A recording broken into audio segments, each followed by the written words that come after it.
Chez nous, on fabrique du fromage de chèvre fermier. Fermier, pour nous, ça a une grande signification. On fabrique tout le foin, la paille, les céréales qu'on donne à nos animaux. Après, bien sûr, pas de pasteurisation. On utilise non pas des ferments du commerce, mais nos propres souches sauvages. Et tout est transformé de façon 100% traditionnelle. Pour faire un bon fromage, d'abord, il faut un bon lait. Ce qui fait que nos chèvres, on ne va pas les pousser forcément à la production. Nous, ce qu'on souhaite, c'est un lait équilibré en matière grasse, en matière protéique, mais aussi un lait équilibré en termes de flore. On prend le lait de la traite, on va y mettre nos ferments sauvages, un tout petit peu de présure, on va laisser cailler pendant 24 heures, et après on va mouler à la louche, tout simplement. On va laisser égoutter 2 jours, et après ça va être salé à la main. Et après on va pouvoir mettre ça en affinage, tout doucement, en laissant faire la nature. Aujourd'hui, dans beaucoup d'entreprises, on veut compresser les temps de fabrication en pressant le cahier ou en augmentant certaines doses. Chez nous, ça ne marche pas comme ça. On fabrique le fromage comme le faisait mon arrière-grand-mère. Cette façon de travailler, c'est la plus simple et la plus saine pour le fromage.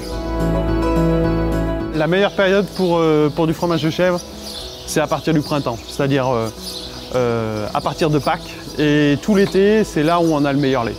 Ce qui est intéressant dans ce métier, c'est ça, voilà. Ces petites chèvres là, qui nous font un bon lait. Et c'est surtout la satisfaction de faire un produit de qualité. Voilà, alors une chèvre qui fait des bêtises, hein, c'est une chèvre en bonne santé. Hein.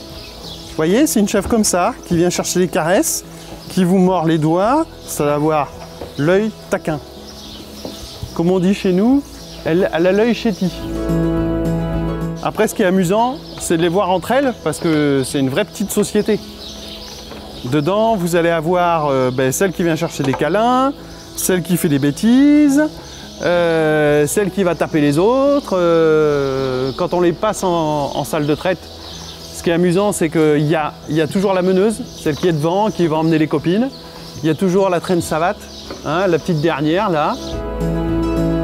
Nos valeurs, c'est respect des cycles, respect de la nature, respect du lait, respect du produit en général. On le constate dans les fruits et légumes, c'est flagrant, hein. Il faut que tous les fruits soient beaux, réguliers. Et dans le fromage, il y a la même déviance. Il faut que tous les fromages soient beaux, réguliers. Faut pas que ça coule, faut que ça puisse tenir dans des frigos à 2 degrés. Non, le fromage, c'est pas ça, ça a une vie.